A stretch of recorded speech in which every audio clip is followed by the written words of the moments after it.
sementara kompromi dulu lah. Jadi kita tunjuk menteri-menteri yang ada ini yang menterinya masih sangat sangat kental rasanya Jokowi itu gitu.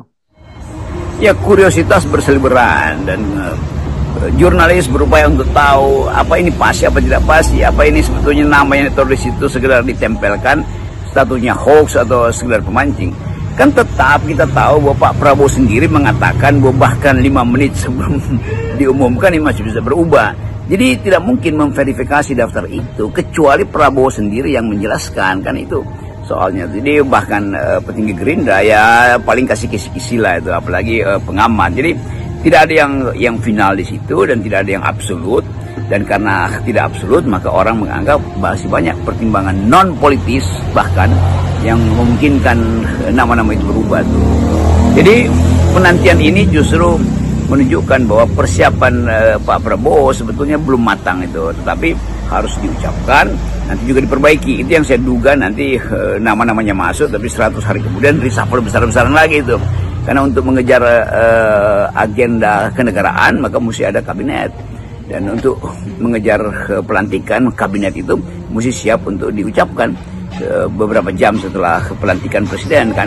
Jadi kemampuan kita untuk melihat keadaan didasarkan pada deteksi kita terhadap kebingungan atau sebut aja kegelisahan di dalam atau pada nama-nama itu kan itu saling bertanya, lu mau jadi apa sih, nanti gua di mana kira-kira ya.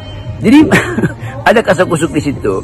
Lain kalau memang kabinet ini betul-betul murni presidensial, maka udah Prabowo tentunya sendiri kan, nggak perlu dengar keluh kesah atau bujuk rayu dari Jokowi atau tekanan politik dari partai-partai. Nah itu saya kira yang tidak berhasil dijaminkan oleh Pak Prabowo. Artinya Prabowo juga menjadi tawanan dari koalisinya tuh, gampangnya begitu. Jadi menjadi tawanan koalisi kan konsekuensi aja dari kemenangan Pak Prabowo yang di dalamnya ada koalisi, bahkan koalisi terbesar koalisi Jokowi, itu anaknya sendiri kan.